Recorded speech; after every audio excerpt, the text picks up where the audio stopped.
Ang St. Augustine Metropolitan Cathedral sa Cagayan de Oro City ang usa sa mga labing karaang simbahan sa Mindanao. Gawas nga simbahan, aduna usab mga arsobispo nga nakalubong sa mong cathedral. Aniya ang atong undas special report. Sa Cagayan de Oro City, makita ang usa sa mga pinakakaraang simbahan sa Mindanao, ang St. Augustine Cathedral. Anaa kini sa sentrong bahin sa syudad nga puno usab sa istorya. Nasayran nga natukod kini sa tuig 1624 pinaagi sa Order of Augustinian Recollects, ilawom sa pagdumala ni Father Agustin de San Pedro ang simbahan kinsa anaa nahimutang kilid sa suba.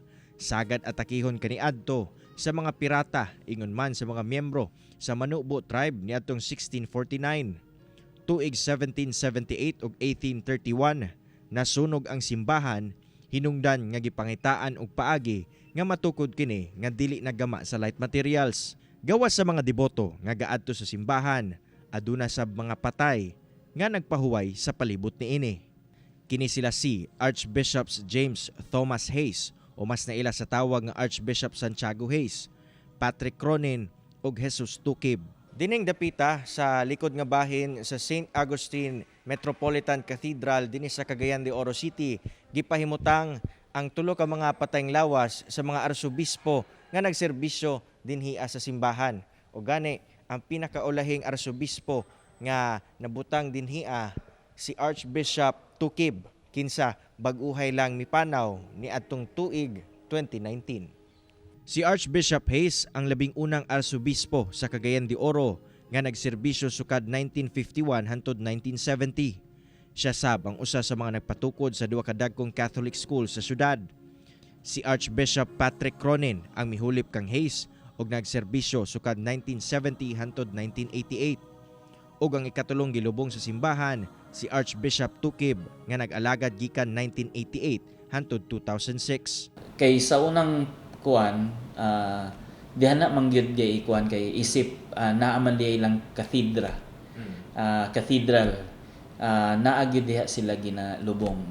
In fact, dadto sa Roma, dadto man gyud sa ilalim sa katong kuan, dadto mga tomb sa mga kuan ang dadto sa Roma sa Vatican. Murag, I think it's only a practice sa usa ka diocese or archdiocese kung asa nila ilubong ang ilahang kuan, ang ilahang arsobispo nga nangamatay. Aduna sab mga personahe sa simbahan ang gitahasan nga magbantay ug magmintinar sa kalimpyo kung asa gipahimutang ang mga pansyon sa mga pari. Hinoon, butyag ni Father Faborada nga bisan pa man sa kadaghang kasinatian sa simbahan, wala kunoy mibaniog nga storya nga adunay mga pagparamdam nga nagapanghitabo sa simbahan. Well, naagyo na sila nga mga nagkinahanglan, ang uban na kay nagkinahanglan sa pag-ampo nato. Na may mga lost, tawag nila nga mga lost nga mga souls, and napoy uban nga mga bad elements nga naay kanang gitawag og mga evil spirits nga nagpanggap lang nga mga souls. So busa nga ang pag-ampo ra gyud dapat nato nga kuan batunan.